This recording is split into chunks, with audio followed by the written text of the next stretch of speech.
Yo, what's up everybody? How's it going? It is time to play some Artifact. Now, I will start uploading a lot of Artifact content, like all kinds of different stuff over the next few days, or forever, probably.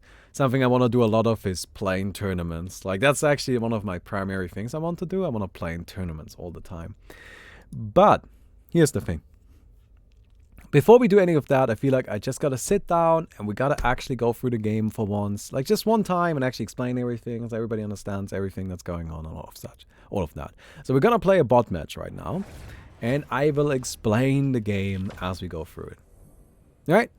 Now, I am playing a red-green deck that I've been playing with. I've actually been pretty successful with it. And then we're playing against the bot, what is a blue-black deck.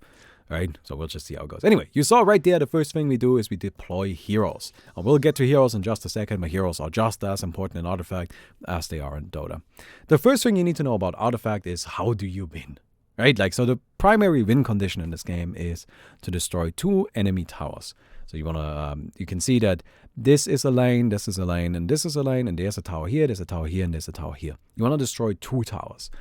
Alternatively, you can destroy 1 tower twice. So after the tower has been killed, it respawns with 80 HP and you can try to kill it again. But of course, that requires you to do more damage in total.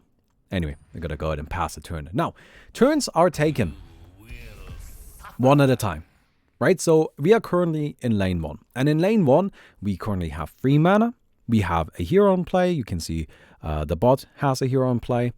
And the bot just played something, and that passed the turn to me. So now I can also say I want to play something, but I currently don't actually have anything I can or want to play. So what I'm going to do instead is I'm going to pass the turn over.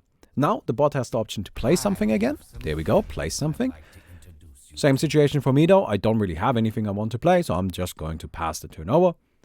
And now it's the bot's turn. Gonna go ahead and activate something, right? So you can see the bot is always taking one action at a time.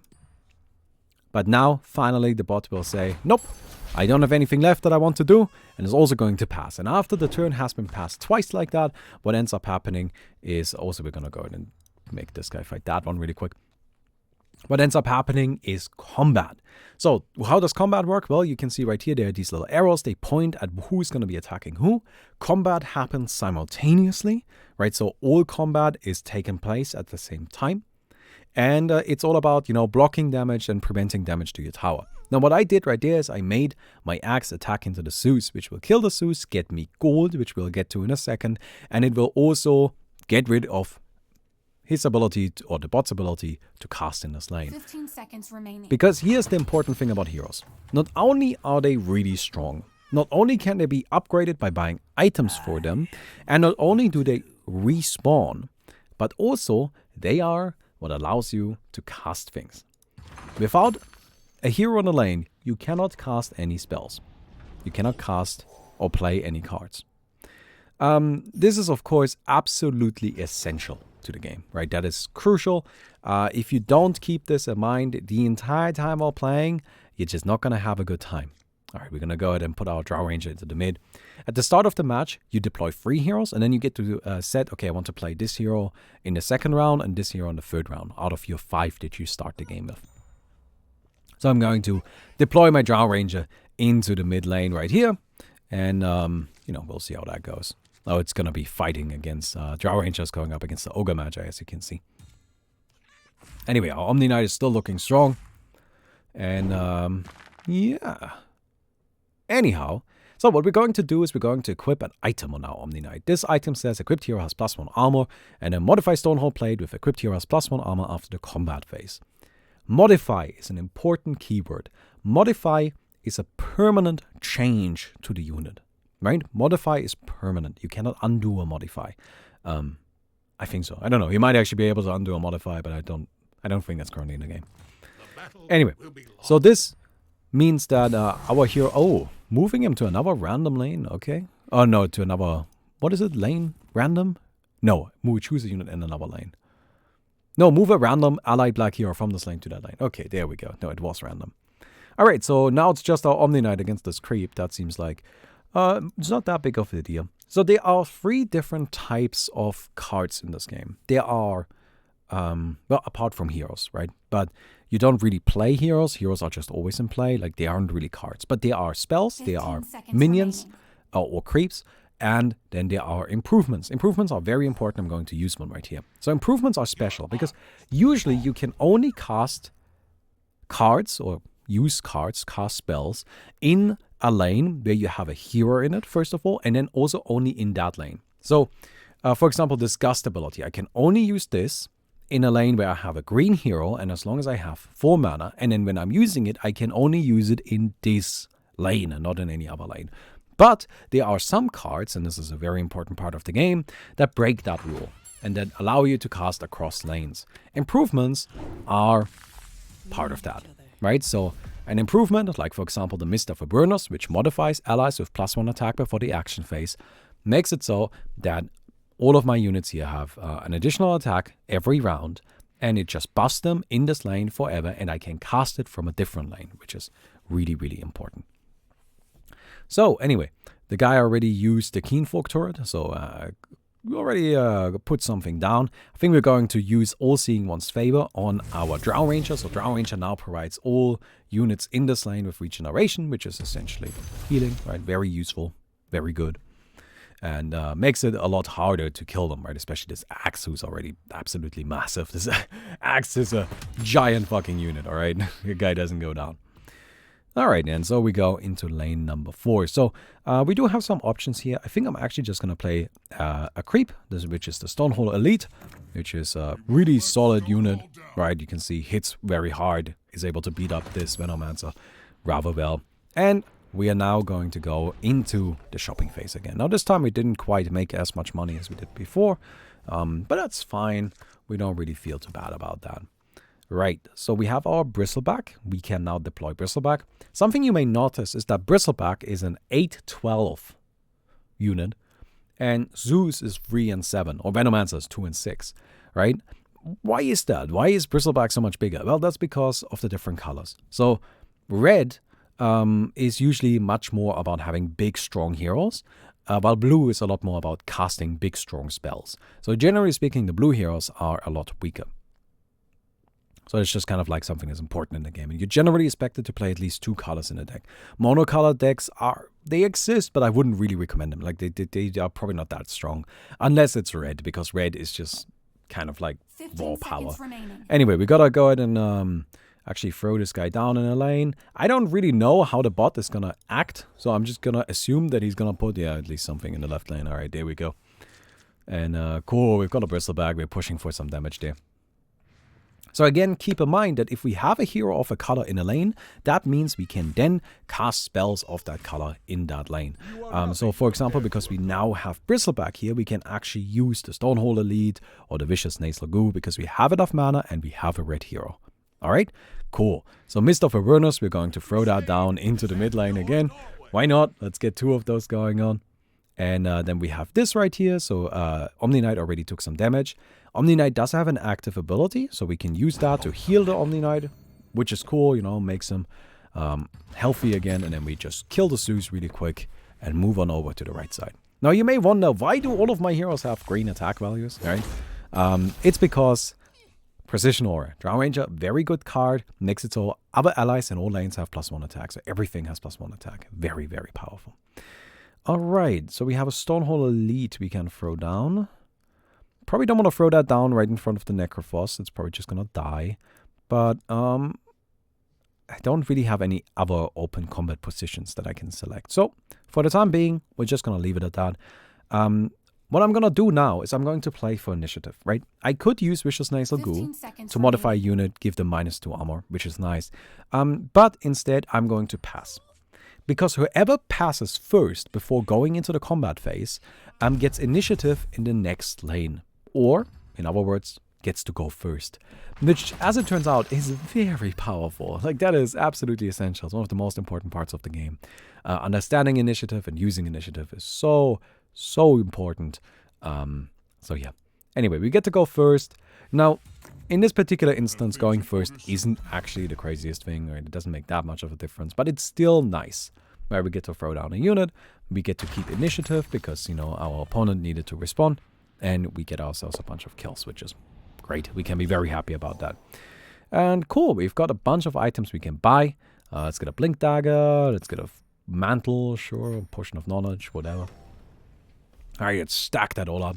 Now, what do each of the colors mean? So, red is all about like raw muscle. Like they want to fight, they want to brawl things out, they just go hard. Green is more about the like supporting backup, about healing, about providing benefits to your team, right? Then we have blue. Blue is all about crazy bolts of lightning and big explosions and crazy powerful spells. And then black, they're all about having high attack damage. They're breaking down towers, right? They're trying to be sneaky and stabby and that kind of thing. Now, of course, there are always exceptions. And I understand these aren't the world's best descriptions, but the thing is that, they're accurate enough. All right, so we're going to go ahead and just cast a Cheating Death on this lane, which is another improvement, right? So there's a lot of improvements on that lane right now. This lane right here is looking fairly under control. We probably don't have to do too much. Let's go ahead and use a Potion of Knowledge. Cool, a Berserker's Call. We can move our Bristleback. Do we want to move our Bristleback? Because we have that Blink Dagger that allows us to kind of scoot around the map a little bit. No, I think we are actually kind of fine with this. We can go ahead and buff him up a little bit more. Alright, big old Bristleback. Gotta get him nice and strong, right? Okay, there we go. Takes a little bit of damage, but that's fine. And now March of the Machines coming out. Okay, so this Necrophos right now is, not dying, but something I can do is I can use Vicious Nasal Goo, reduce the armor of him. So Necrophos now has -2 armor for the rest of the game, which means that every time he takes damage, takes 2 extra damage. Although, turns out, I used an item to make sure that the Necrophos, doesn't die right there and keeps him alive. That's nice. Our creep is actually just kind of swinging super hard. Snipes out one more of these creeps, so we're not going to be able to actually get the tower here. That's fine. Alright, cool. March of the Machines coming out, does a little bit of damage. Nothing too crazy though. We don't really need to worry too much about it. I am going to use Berserker's Call. So what this will do is it will make my Legion Commander fight into this... what's his face? Tinker. Legion Commander will die. 100%. But at the same time, it also makes it so that our enemy, our opponent, cannot cast any spells. Which at this stage, considering we are applying a lot more pressure, is fine with me. Right? No hero means no spells, means we get to just push damage. Quite a bit of damage at that. Alright. Let's go ahead and get this. Thank you very much. Oh, that's a big respawn phase. Yeah, I don't get that many heroes coming back. Alright. So, the bot's kind of not going for the most ideal positioning here, but that's alright. I don't really mind too much, of course. Alright, so we've got a Bronze Legionnaire, Ogre Conscript. So this is a very big creep, of course. This thing is an absolute unit. I don't think we need to play it here though, so I'm probably just gonna throw out a Bronze Legionnaire, which applies a little bit more damage, a little bit more pressure. Oh, alright. Gonna go ahead and make those two kill each other. Well, we can go ahead and just... Huh? No! No, I meant to use it on the Bristleback. Aw, Mobby. Alright, this Zeus is about to get absolutely melted. Rest in pieces. And there goes the Zeus. Alright, so I get to go first. Now let me go ahead and introduce another mechanic to you. Silence.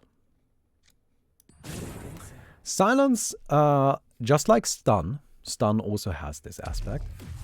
But what it allows you to do is disable spells. So since those heroes are now silenced, they can't cast any spells, meaning no cards can be played. And that's of course very powerful. Alright, let's go ahead and buff up our Drow Ranger just a little bit. Now, items can still be played because, well, they're not spells, right? But yeah, it does mean that we just kind of get to push this damage, get to just take down some heroes, which is very strong. Now, we don't have any hero in this lane currently. right? We mostly have some very big creeps, and that's about it. So you may notice we actually cannot play anything. But that's fine, because we have some very big creeps, and I don't mind. So, I think it's time that we finish this game. Go ahead and buy some stuff, why not? Let's just go ahead and buy some stuff, you know, buff this up. Alright, we're gonna go ahead and put a Legion Commander in this first lane. Alright, mostly just because it simply doesn't matter. We have won this game. This game is over. Because what's about to happen is we're going into mana 8, so round 6. And this is mildly important because there are some very powerful cards, or well, one very powerful card that we get access to called Time of Triumph, which buffs all of our units by so much, +4 into pretty much everything. Although actually it turns out not quite enough to kill. So this game does have some RNG aspects to it, and some pretty significant RNG aspects at that. Right? So for example, I have no control over which direction the Bristleback will be attacking into.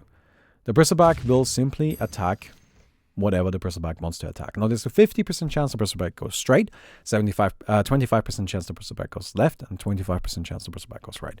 Now, in this scenario, I actually had a 75% chance of winning the game, because the Bristleback would have, if he had attacked straight or to the left, it would have killed the tower. But he attacked right, meaning that now we're kind of wasting some damage, and there's nothing we can really do about that. But at the same time, I really don't see the need for waiting this out. So what I'm going to do is I'm going to equip this Bristleback with an item called the Blink Dagger, which I'm sure you're familiar with. I'm going to move this Bristleback into another lane. Now this is specific to this item, but there are some effects that allow you to move and interact between lanes. And it's a very important part of the game. Anyway, we're going to go ahead and just take this down. Time of Triumph is such an incredible card. So you can see that my heroes currently have like 10 armor, right? Like this guy's got 10 armor, which is absurd. It's basically invincible at this stage. So we can actually just Time of Triumph here as well. Why not? It's kind of fun. Alright, buff up all of these nerds a little bit. There we go. Give them some more armor while we're at it. It's not like it really matters. And there we go. So that's a tower down. Usually you win through killing 2 towers. You don't usually win through killing the Ancient, right? That's very uncommon. It's usually all about just killing both towers. And that's what we're going to do here as well. And here we go. So that's Artifact. That's how it works. Of course, a lot of it comes down to what kind of cards you have and all of that, what cards you're using in your deck. But I've been having a lot of fun playing this game today. I will be uploading a lot of this game going forward. I hope you guys, accompany me on this journey. And yeah. Anyway, that's it. I'll see you guys tomorrow.